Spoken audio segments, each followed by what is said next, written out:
Assalamualaikum. Tengah hari ni terkejut. Ni terkejut dengan pagi tadi, aktiviti pagi tadi ni. Daripada 5-6 hari lepas sudah sebelum ada ni, sejak hujan ni. Hujan petang tu. Geruk-geruk ni dia berpecah kepada 5-6. Aku tengok dalam pemerhatian aku, jagas aku tu 4 ekor pula tak ada. Yang jantan-jantan.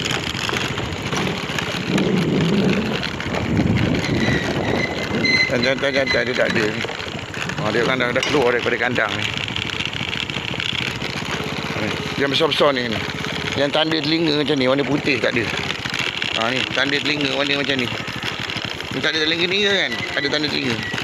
Sebab nak bezakan jantan yang geruk bezakan yang jantan yang betina. Ada kita buat video, kita tak ada. Tak mungkin dia jadi untuk makluman Raja Malaysia. Mungkin pasukan apa benda emat ni kan, pasukan ini yang untuk pembayar anak ni sama untuk muda ada diorang mungkin dah gunakan jual dalam benda tu. Aku tengok yang dalam TikTok tu yang berlegar dalam kawasan ni lah. Kawasan keliling Kepor ni. Kawasan Kena Lembu. Adalah berlaku benda tu. Benda tu ada gambar lah. Tapi dia buang sindik telinga tu. Dia buang sindik. InsyaAllah hari ni 6 hari bulan Oktober 2020 bersamaan dengan 14 Hijab. Itu hijab pula. Radio akhir 14 radio akhir 14 tahun cerah kawan.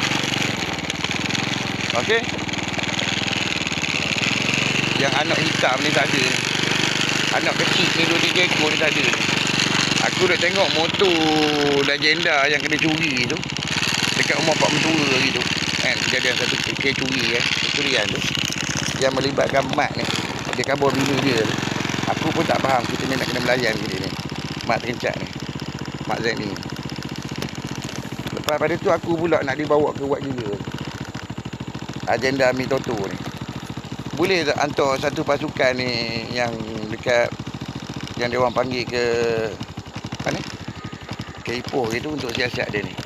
Okey. Terima kasih.